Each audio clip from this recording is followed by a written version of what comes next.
All right, today we're going to dive deep into one of the most game-changing conversations in ancient texts. Seriously, this is the moment that kicks off the liberation of an entire nation, the story of Moses at the burning bush. But first, let me ask you something. Imagine you're just going about your day, maybe walking the dog, doing your job, something you've done 1,000 times. And then you see it, something that completely breaks all the rules of reality. What do? Right? Do you run away, pretend you didn't see it, or do you get a little closer and check it out? Well, for Moses, it was just another one of those ordinary days. He's out in the middle of nowhere, working as a shepherd, leading his father-in-law's flock near a place called Horeb, which is known as the mountain of God. It's quiet, it's desolate, and it's about to be the stage for a moment that will change history. So this is what he sees. An angel shows up in a burst of fire, right in the middle of a shrub. Now, a bush catching fire in a hot desert, not that weird. But this was something else. Because the bush is completely engulfed in flames, but it's not burning up. The leaves are still green, the branches are fine, the fire is just there, not consuming anything. And what's really key here is Moses' reaction. He doesn't freak out, he's not scared, he's just curious. He literally says to himself, okay, I've got to go check this out. Why isn't this bush burning? And that simple choice, that decision to turn aside and investigate the impossible, is the spark that lights the whole fuse. So as Moses gets closer to this incredible sight, the whole encounter levels up. It goes from being a silent, visual mystery to something much more direct, much more personal. This thing isn't just something to be looked at. It's about to speak. And boom, a voice calls out his name, twice, right from the heart of the fire. Moses, Moses. And Moses' reply is so simple but so powerful. He just says, here am I. I'm here, I'm paying attention. The conversation has officially begun. But before we get to the why, we get the how. The voice lays down some ground rules right off the bat. First, stop. Don't come any closer.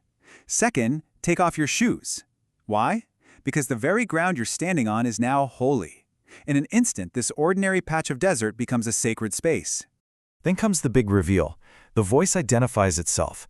I am the God of your father, of Abraham, of Isaac, and of Jacob. This isn't some random spirit. This is the God of his ancestors, a direct link to his entire heritage. And that's when it hits Moses. His curiosity turns into pure awe and, frankly, terror. He actually hides his face because he's afraid to look at God. And just like that, the conversation pivots hard. It goes from this is who I am to this is why I'm talking to you. This isn't just a personal meet and greet for Moses. It's about a massive crisis, the suffering of his people, the Israelites, who are slaves back in Egypt. And this really lays out the stakes. Look at this. On the left, you've got the grim reality. God has seen their suffering, heard their cries, and knows their sorrows. But on the right, for every problem, there's a promise. I will deliver them, bring them up out of that land, and take them to a good land, one flowing with milk and honey. And then comes the bombshell, the mission. So now, go. I am sending you to Pharaoh to bring my people out of Egypt. Just think about that for a second. He's telling a shepherd, a man on the run, to walk up to the most powerful ruler in the world and demand he release his entire slave labor force. It's an impossible task. So, how do you think Moses responds? With a heroic, yes sir? Not even close.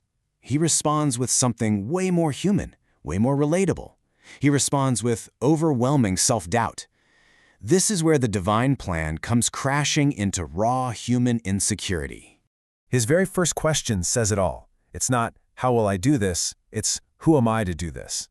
He's basically saying, you've got the wrong guy. I'm a nobody. Why me?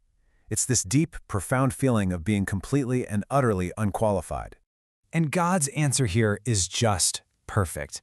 He doesn't give Moses a resume of his hidden talents or some big pep talk. The answer isn't about who Moses is. It's about who is going with Moses. I will be with you. The assurance isn't in Moses' own strength, but in the presence of God himself. Okay, so Moses' doubt starts to shift. He's thinking, all right, if this isn't about me and my power, then I need to be sure about your power. He needs credentials. He needs something to prove to everyone that this crazy mission is legit. And you have to admit, this is a really practical, smart question. He's already thinking ahead.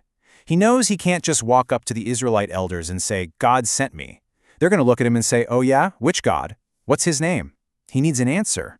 The answer he gets is one of the most powerful and mysterious statements ever. I am that I am. This isn't a name like Tom or David. It's a declaration of eternal, self-sufficient existence. It basically means, I exist because I exist. I am the ultimate reality. You can't get a higher authority than that. So now he's got the name, he's got the authority. The conversation shifts again, this time from the big theological ideas to a straight-up strategic plan. It's like, okay, here's what you're going to do, step by step. And the initial plan, phase 1, is actually pretty diplomatic. It's not storm the castle, it's get the elders on your side, tell them the plan, and then go to Pharaoh with let's say a reasonable-sounding request. Just a 3-day trip into the desert for a religious festival. It's the opening move. But here's the kicker. Before Moses even takes a single step, God tells him, by the way, it's not going to work. Pharaoh is going to say no, flat out. And this is so important because it prepares Moses for that rejection. It tells him that failure, at first, is actually part of the plan. And that brings us to phase 2. When the diplomatic approach fails, the divine power gets put on full display. God says he will stretch out his hand and strike Egypt with wonders, which, as we know, is a major understatement for the plagues that are coming. Pharaoh's stubbornness is expected, and there's a powerful answer ready for it. And the very last part of the plan is just wild.